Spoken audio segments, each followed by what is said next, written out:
મોવીઝ કિચનમાં આપનું હાર્દિક સ્વાગત કરું છું।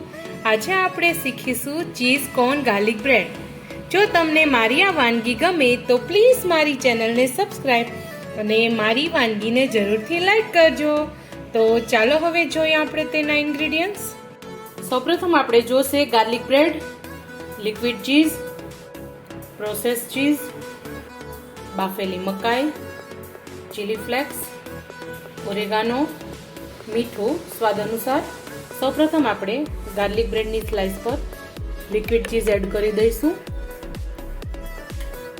તમે અહીંયા પ્લેન બ્રેડ લેતા હોય તો બટરમાં ગાર્લિક ક્રશ કરીને અથવા તો ગાર્લિકનું પાવડર કરી અને તે પહેલાં લગાવવાનું। મેં અહીંયા ગાર્લિક બ્રેડનો જ ઉપયોગ કરેલો છે, એટલા માટે થઈને હું ઉપરથી પાછું ગાર્લિક એડ કરતી નથી। બધી સ્લાઇસ ઉપર આપણે આ રીતે લિક્વિડ ચીઝ લગાવી દઈશું। બ્રેડની સ્લાઇસમાં કોર્ન એડ કરી દઈશું। તમારે પ્લેન ચીઝ ગાર્લિક બ્રેડ બનાવવી હોય તો અહીંયા કોર્ન એડ કરવાની નથી।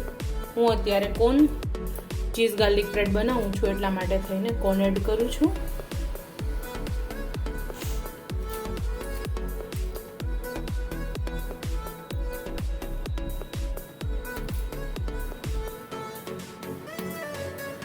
બધી સ્લાઇસ ઉપર કોર્ન એડ થઈ ગઈ છે। ગાર્લિક બ્રેડ પર થોડું નમક એડ કરી દઈશું। ત્યાર પછી આપણે પ્રોસેસ ચીઝ એડ કરી દઈશું।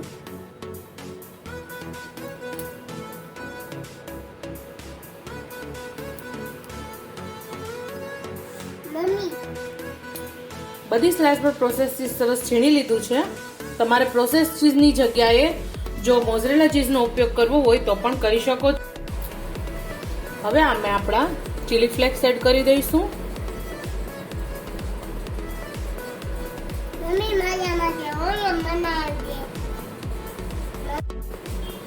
ઓરેગાનો સ્પ્રિંકલ કરી દઈશું। હવે આપણે પેનમાં ઓઇલ એડ કરી દઈશું।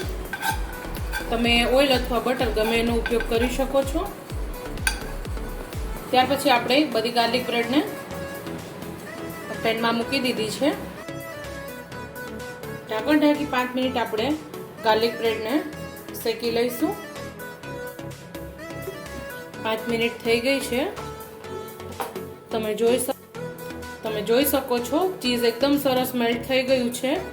આપણી ગાર્લિક બ્રેડ એકદમ સરસ તૈયાર થઈ ગઈ છે। હવે આપણે સર્વિંગ પ્લેટમાં લઈ લઈશું। તો તૈયાર છે આપણી ગાર્લિક બ્રેડ।